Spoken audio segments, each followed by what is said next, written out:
Hello, for this episode of the podcast about the last analog generation, sandwiched between Gen X and millennials, I've decided to go freestyle, off-piste, by inviting the award-winning journalist, content king, and GenXtraordinaire, Matt Potter.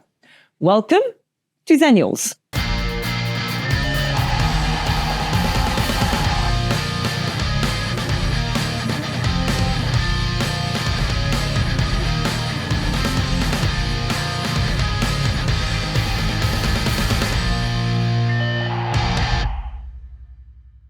Matt, you are a journalist for the BBC and the Washington Post, filmmaker, broadcaster, non-fiction author, very inquisitive too. Your work on everything from the 90s free market explosion to smuggling, politics and cybercrime really explores the deep trends, shifts and changes happening beneath the surface. I'm delighted to have you on this podcast. I'm delighted to be here. And Matt, to start this conversation, I want you to reflect on the fact that in 1990, Time magazine described Gen Xers like you as bulking at work and unable to make decisions with attention spans as short as one zap of a TV dial. Sounds familiar? What's not to like, right, about that? But actually, in all seriousness, there's 2 points about that, which is, one, there's a reference very similar to that, to attention span, and the young no longer honour their parents in the Bible. Socrates has talked about this. Every generation sees the next generation as hopelessly feckless and hopelessly exotic. And there's always that phrase, what is it? To each generation, it considers itself wiser than the one after it, but more intelligent than the one before it. And I think, for me, what was interesting about being a Gen Xer was not that people were telling us, the same as people are telling Gen Zs now, people were telling us that, but how loud that was, it cannot be overstated, because of the fact that we were quite a small generation. And the baby boomers were this huge bulge in the pipe. And anyone who wants to look at the history of the 20th century or the late 20th century can see that, it can be explained by that bulge in the pipe, sort of being able to out-volume everything else. And when it wanted filofaxes and shares, then there were the 80s. And when it wanted rebellion, and there were the 60s. And when it wants its country borders, there, because they're now old, that you got the 2010s. However, being a Gen Xer was about being absolutely, the size differential in those generations and growing up in the shadow of it, you were being told over and over again how none of the music you like, none of your culture is valid in any way because it will never be like the 60s, mate. You were being told that nothing that you had, that none of your technology was valid because it will never be like we had it. But really loudly, because of that, there were three of them to one of us. And people talked about not wanting to work, and we were called the slackers, and there were all these movies like Kevin Smith's Clerks, and Beck, I'm a loser baby, so why don't you kill me? And Nirvana saying, just for goodness sake, what can we do? And I think that's because there was nothing we could do but shrug and walk off. Our vote didn't mean as much as the baby boomers' votes. We had a situationist view. We could ironize, which is why lots of early 90s... Which people can't really do these days. Right. The sound of it, yeah. Right. But, which is why a lot of, whether you take, Beck or a Nirvana, it was all very much about, well, that's what you say, mate, but what about this? And we could, like the situationists, we realised that we couldn't stop, Guy Debord's, barrage, but what we could do was we could subvert it, which is why that was the age of ad busters. Yeah, I just want to go back to the point you made about this simmering anger almost at the fact that previous generations thought they'd done so much more than Gen Xers. That they had lived a golden era and kept repeating it. I hadn't thought about it that way, actually. For me, the general angst and sense of irony of Gen Xers was what came from the fact that a lot of Gen Xers are latchkey kids. Yeah. A lot of them grew up in, single parent families because divorce rates were soaring in the 60s and 70s. And I'm being told not to get too attached to anything. Because if you think about it, we can still remember the Cold War. The 80s, our first times we could remember were full of people going, go to bed tonight, kiss everything goodbye just in case. And it was like, wow, okay, so things are really ephemeral. Things are really not worth becoming emotionally invested in. I didn't have that sense growing up as a Xennial. Right, absolutely. I mean, I literally witnessed the fall of the Berlin Wall when I was quite young. Awesome. I hate the fact that you've just said you can remember it because you were quite young, because I was on my gap year in Germany. Oh my goodness. What was it like at the time? Oh, it was amazing. I mean, the funny thing is that it caught everybody by surprise. So people talk about the dissolution of the Soviet Empire and all of these things as if it was like, oh, yeah. Well, we knew it was crumbling. We knew that the empire was crumbling. But only in the same way that we know the climate is changing, but nobody expects like the earth to catch fire very suddenly on a November evening. So there was this whole sense of like, oh, something's happening. And then suddenly the Berlin Wall came out, right? And it was just like, for people in Germany, it was like, oh, bloody hell, we didn't expect that. And it's like, but you did expect that. Yeah, but not tonight, not now. And so there was this whole sudden, I remember this whole sudden scrambling for a reaction.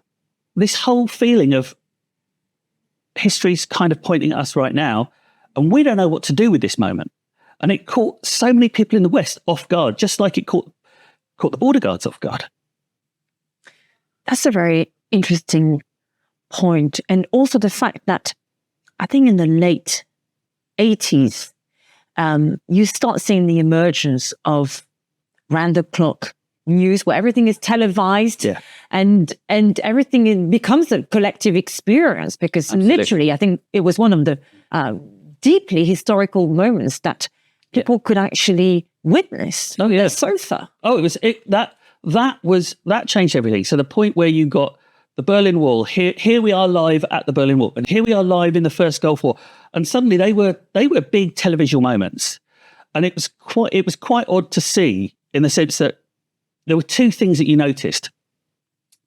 The first thing, I mean, I think it was Sky News, or in '92, I think, created the first UK-based rolling news station, and it was really odd because you noticed that people needed suddenly to come up with something. They all felt they needed, it was no longer the case that you could say to a politician, what do you think? And the politician would go, well, we're going to retreat to Chequers for 48 hours, and by Monday we shall have an opinion. It was like, what do you think now, here?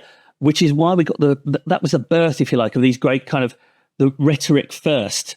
Give them the soundbite, as George W. Bush called it, the vision thing, right? Give them that now, and then we'll think about it later. And you can see the apotheosis of this when you got people like Boris Johnson just going, we're going to, and blurting something out, and then everybody scrambling to make that real or make that true. So there was this sudden power of the image in real time.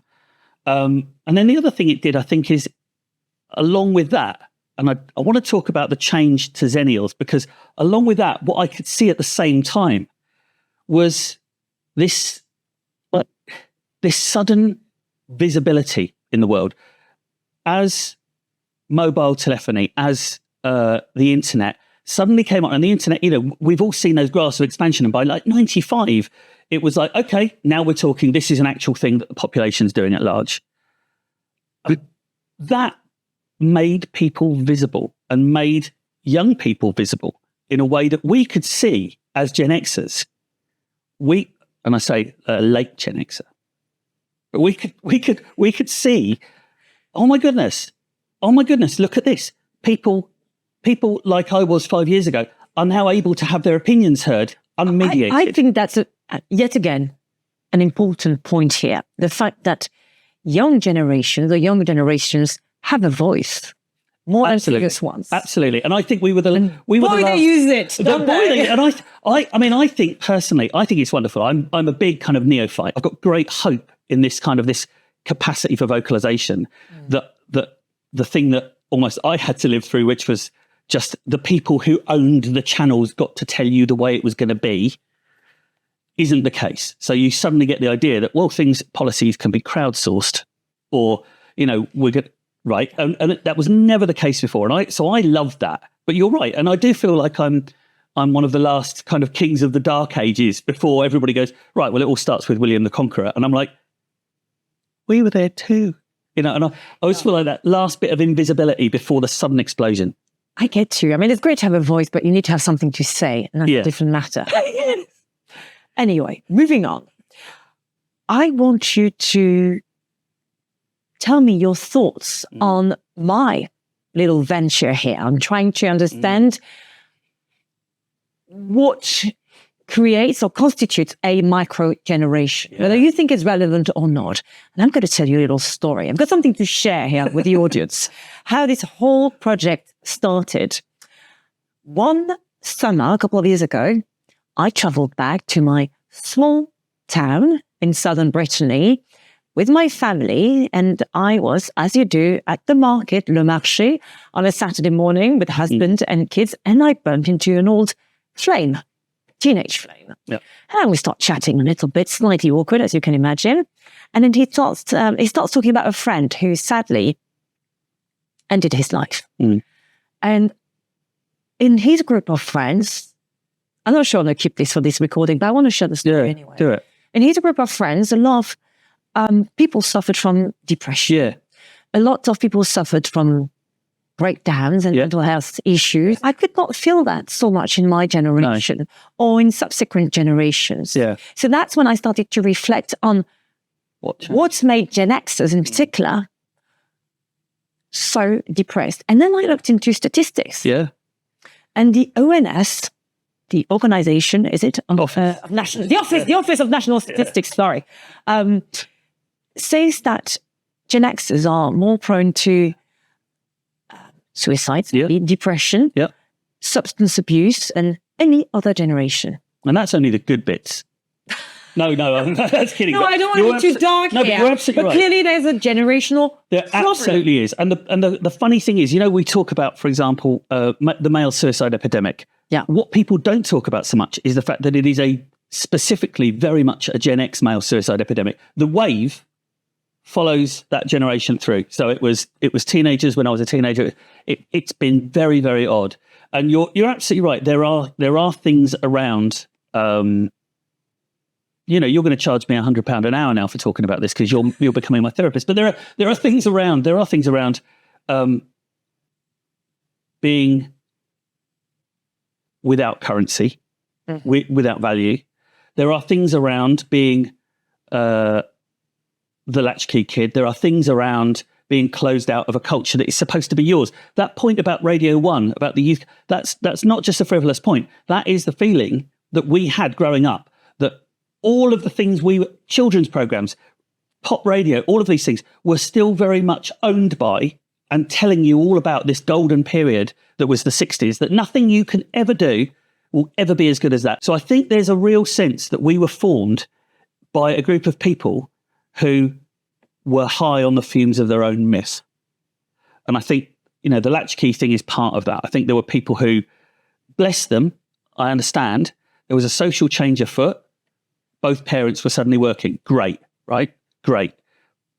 But I think both parents were throwing themselves into, now we need to work. And the kids became this encumbrance, a burden, rather than there's an asset. And I think that was potentially quite a moment. And then I just genuinely don't think you can underestimate the power of growing up in the shadow of duck and cover commercials for nuclear war. You cannot. You see, I did not experience it. No, you did. Exactly. I did not have that. So that's why we didn't have that constant sense of anxiety. We're talking about today's eco-anxiety, related to AI and digital acceleration, as if it's something completely new. But previous generations had that too. Absolutely. And I think there was a very odd moment. So there's a wonderful book called Culture of Fear Revisited by a guy, he's a fairly fringe academic called Frank Furedi. But the book's worth reading. In the book, it talks about how much safer the world became between the 50s and the 2000s. In real terms, at least in most of long-term development trend when it comes to absolutely. We live longer, fewer diseases will kill us, absolutely. Even look at cancer, that's now a treatable thing, etc. He talks about the anxiety, the idea of fear, and that the idea of fear, when it stopped being about the things that would definitely probably, kill you or one of your siblings, child mortality, that didn't stop being passed down by parents to their kids, but it became a free floating thing that was waiting to the idea of you're at risk, we're all at risk, you're at risk of this, you're at risk of that. You'd see it everywhere. Hang on a second. Did you not write a book called We Are All Targets? I did, absolutely. Okay, so I want you now to tell me more about that, about the fact that you have tried to explore this sense of menace, of threat. That and that is within society. That's a really good point. And maybe that's a real Gen X thing as well, isn't it? Absolutely. So, you tell us more. You will know because you're a creative like me. You're creative. Albert Camus once said, "Every man's work is a slow detour through the slow trek through the detours of his art to discover the 2 or 3 great and simple images in whose presence his heart first opened." And the fact is, I may have garbled it slightly, but he was writing in French. Something like that. Right, yeah. And the fact is that when you write a book, or when you become a journalist, or when you do any piece of some art or any piece of creative, what you can do is you can sit down, or when you're a songwriter, you can sit down after a while and go, here is my, that's the theme, isn't it? Right? So I've written 3 books. The first one was about arms trafficking and the sudden flooding of the world with guns and drugs in the wake of the Soviet collapse. Right? Rock and roll? Rock and, in fact, rock. The second one was a social history of the resignation letter. The only epitaph we get to write for ourselves and so on. The third one was about cybercrime, the birth of cybercrime in fact, Yugoslavia in the late 90s. Now, all of those, I realise all of them are basically a look at the 90s and a look at what's happened to us since then and a look at the world deregulated, a world which we are now told we live in, without borders, in which somebody over there can do something, the butterfly can flap its wings, and it's very easy to imagine the tornado in Texas, and it's this world I'm trying to make sense of when, in the words of Burger King, have it your way. It's your right, you, the customer, you, or in the words of Thomas Friedman, 1 vote equals $1 and $1 equals 1 vote. And if you suddenly have a world in which, and we've talked about visibility, in which everybody has a voice, and nothing matters except what the consumer wants, then you have something that you have to live by different rules than the ones in the past. And it's possibly also because you and I grew up during peak globalization. Apparently it happened in real economic terms, not until the start of COVID, actually, or just before COVID happened. But ideologically, we were already reaching some of its limits. But we lived through the era of overconsumption. Absolutely. Of powerful multinationals like Enron.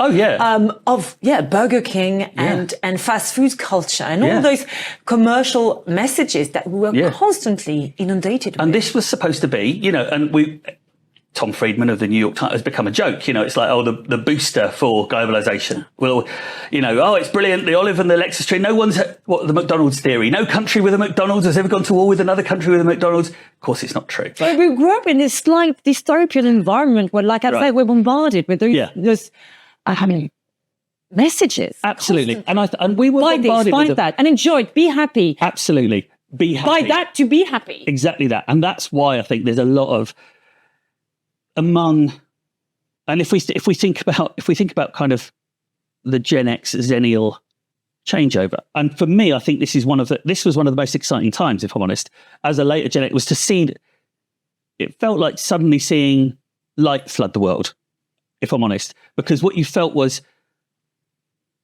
I've been living in the dark. I've been, maybe I'm a freak. Maybe I like a certain kind of music. Maybe I have these secret thoughts. The internet coming along meant that I didn't feel like the solo zebra in the horse field. The fact that globalization accelerates in the 90s can be a little bit scary for some. But as far as I'm concerned, and that's my big thesis for Xennials, I think my microgeneration has benefited from globalization more than absolutely previous generations. It means the shift is the interesting time as well. so much happens then. Yeah. And it means that I've talked about it in an article actually I wrote recently, published on LinkedIn, which talks about the fact that I'm a lower middle class kid, latchkey kid, who grew up in a small village in Brittany. Yeah. I was able to study in the UK, to start my career in London, working for American companies. I travel the world. Of course, everyone does travel these days. But I was probably the first generation. Absolutely. To really, I'm from the first generation. I was really able to grab all the opportunities of cheap travel, and not just democratization of, like I've said, of opportunities. Yeah, and think about it. It wasn't just physical travel, as you're saying. It wasn't just mobility, which I think we're talking about. That's it. A cheap mobility. Cheap mobility. Yeah. But it was also, if we think of one of the best things to happen for me that the Xennial generation brought in, and it happened with the 90s, and people don't talk enough about it, was that the let's say the subcultural tribes, suddenly the walls between them collapsed like the Berlin Wall. So partly because of blogs and so on, but partly just because rave culture, all these sorts of things. Yeah, ecstasy was a great help because it made the Sisters of Mercy and Prodigy and trip hop and Britpop all sound amazing. Never personally. No, I'm not saying I would never recommend any of that. But all I'm saying is it was clearly it meant something, and there's this feeling when let's say we think about for a moment. I'm not going to go on about it. I'm not going to rave about it, but if you think about ecstasy as a thank you, ecstasy culture. See, the Gen X comes with free dad jokes. But if we think about ecstasy and its influence on culture, just as a symbol, not to say it's pervasive, what that did was it creates feeling. It's the Jungian feeling of like, we're in an oceanic soup. There's no border between me and you and the music. Yeah, it's very egalitarian. You're right. Absolutely. Yeah. And it was like, I can be mates with you and I can, right. And that collapsing of walls and borders. Yeah. And if we think about the whole kind of the 90s, not just physical, but social.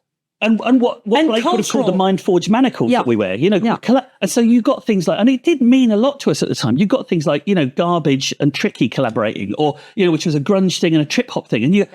And you'd think, this is really cool. And these became little hyperlinks. There was a lot of mixing. Actually, I will talk about it in a different episode with a music expert. I can't say too much about it, but it should be a good one indeed. But I talked about cheap mobility. Yeah. But another feature of the 90s, as far as I'm concerned, from my perspective as a Xennial, is the fact that generally we had great access to culture. Yeah. And culture is very empowering when you are a lower middle class kid growing up in a small village. Yeah. It means that you can educate yourself easily, cheaply. Absolutely. And in the fashion you see fit. Of course, you've got school and you've got what's on TV, but there's much more beyond that. And that is enfranchisement, and that is choice coming. And, in the words of the Manic Street Preachers, libraries gave us power. Very much so. Right. And this is, people don't think about that enough. When they talk about we are overwhelmed by information, and again, that's an old thing that's gone back to Socrates. Yeah, they should feel blessed. Right. But nobody says you have to take in all the information. No, but it does mean that you can seek out your own path through information. And that's been tremendously empowering. I mean, at no other time and in no other world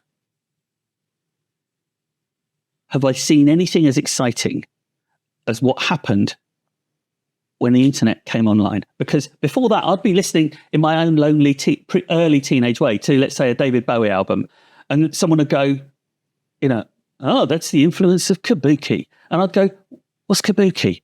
And I'd go to the public library and I'd go, does anyone know where I can find her? Yeah, finally there's a reference. Okay, fine. Or let's say, right, kabuki theatre, no plays. And you can devour so much. You can be a magpie. But there was an intention and there was a journey. Yeah, we're curious about culture because you still have, and that's the difference, and that's possibly why people do not appreciate it as much. Culture, although we had, I think, in the 90s, great access to it. Like I've said, we still had to go for it, to find it. Yeah, I know, you're right. And to often travel somewhere for it. Yeah. And that's the key difference. But there was a real appreciation for it. When this instant gratification culture, I remember having a subscription to, is it called, that Mickey Mouse magazine? Whatever. It would arrive every Friday. I've been waiting for it all week. When's the new drop date? Yeah, absolutely. Oh my It'd be amazing, God. wouldn't it? And it was a time of exploration. Yeah. And given the general cultural context today, there was space for being not always very politically correct. Yeah. Okay. Yeah. There was space for irony, certainly for sarcasm. Yeah. And nuance. Now, it's time to wrap up. Yes. Unfortunately, Matt, this could go on all day. Let's face it. I know. Very frustrating exercise for me. To wrap up, to sum up, the 1990s. The 1990s. What springs to your mind? What was it the decade of? How should it be remembered? Oh, how much do I love this question? You have 2 minutes and a half. For me, the 1990s was a decade of, like I said, it literally and symbolically, walls being deleted and falling down. And the public and people and commentariat and so on scrambling to make sense of what does that mean? Does that mean, one of the first and most naive things everybody would say about the Berlin Wall, yes, the people there are finally free of their oppressors. Right.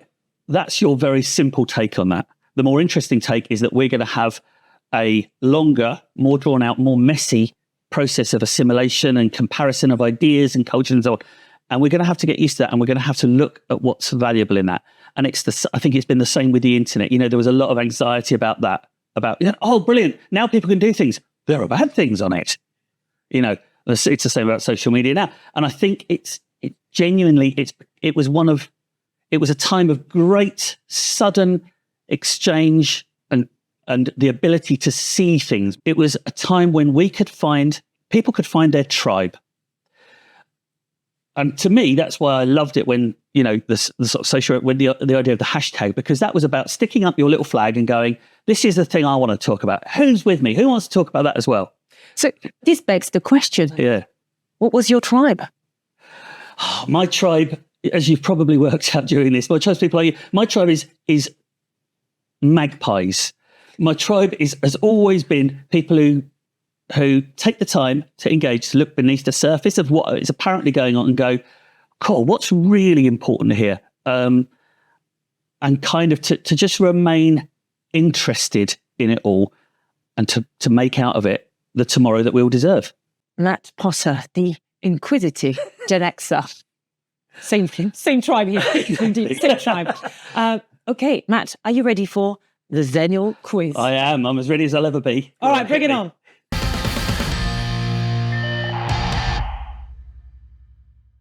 Matt. Yes, the quiz. Composure. We're now going to talk about your favourite album of the 90s. Oh, can I have two? Of course. Right. So I guess one of my most influential albums of the 90s was Mellow Gold by Beck. I heard it, and it was his first, and he came out, and it sounded nothing like a professional album. It sounded nothing like it. It sounded like somebody arsing about with a bunch of things, doing a comb through paper and basically having fun. And to me, that was as valuable at the time and it was word drunk, and it was.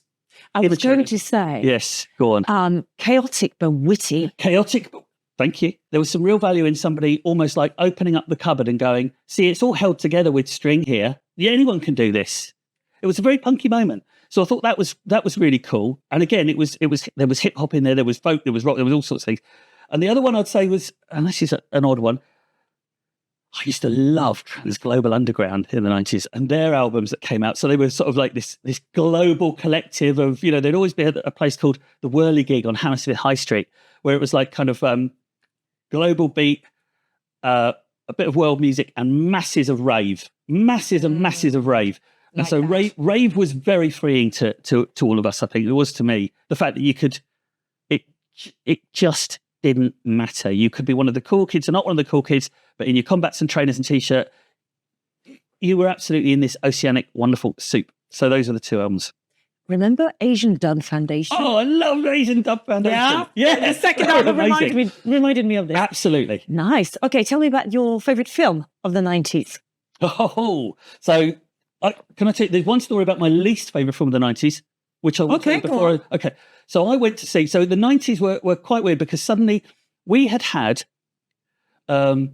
there was a sudden explosion after or around the time of things like Silence of the Lambs and the X-Files and so on. There was a sudden explosion of... Oh, we haven't talked about the X-Files yet. Then ask me about my favourite television. series, Right, favourite exactly. Oh my series. God. Right. But there was this sudden explosion of like, let's have a look at the dark underbelly of things. And for a while, there was Serial Killer Vogue, right? Yeah. It was, and there was Millennium, the TV show. Seven. There was all of Seven. There was other ones. Backdraft was, and I remember being outside the cinema, quite young, outside the cinema in Slough, which is, I'm not laughing at Slough because it's where I was born. Glamorous. Right, I know. Glamorous very, Slough. very, very concrete, very now Slough. So I was outside the cinema and we'd gone to see Silence of the Lambs. And me and my friends went, Silence of the Lambs, it's full. Okay, Backdraft, right? Donald Sutherland, Can't Go Wrong. Oh, that's full as well. There's a serial killer in that. That's full. Oh, right. I've never heard of that, but it's called Henry, Portrait of a Serial Killer. So why don't we go and see that? Because it can't be that different from Silence of the Lambs. Now, I got into that film and it was one of the great kind of like, it's filmed with a Super 8 camera, lo-fi type movies. But if you've not seen it, don't go and see it. It's so awfully, unrelentingly brutal and depressing that I left the cinema. It's the only time in my life I've ever left the cinema. But I think my favourite film would probably be, I think Dazed and Confused, the movie was really good. Favourite gadget. We've talked, if anyone's watching this, we've talked about this earlier, the pager. Oh, the pager. Oh, the pager. The pager What a nuisance. Pager claimed to be a liberation because you get to know that somebody, but it was not, because it was almost like having an electronic tag, because people would go, Matt, call me. You'd be sitting in the pub with your friend, Matt, call. They wouldn't tell you what they wanted, but they'd say, call me. And you'd have to go and find a phone box. So that was, I suppose, the emblematic one. Last thing, I will hurry. One of my fascinations is intermediate technologies. So the pager was your clear intermediate technology between. I like that. Right. And let's say page turners on the internet. Look, we've got a magazine, but it's on the internet. It's not a website, but you can still hear the sound of pages, paper. You know, Cute. It was meant to explain to people who've never had a thing. Completely irrelevant now. Exactly. Very retro. You know, what the new thing... Anyway, so Okay, the pager. I'm going to open Pandora's box here. Ooh. Your favourite book? Cool. No Logo. Ah. Favourite book of the 90s? No, I think I've got different... There are different novels. There's so many I could mention.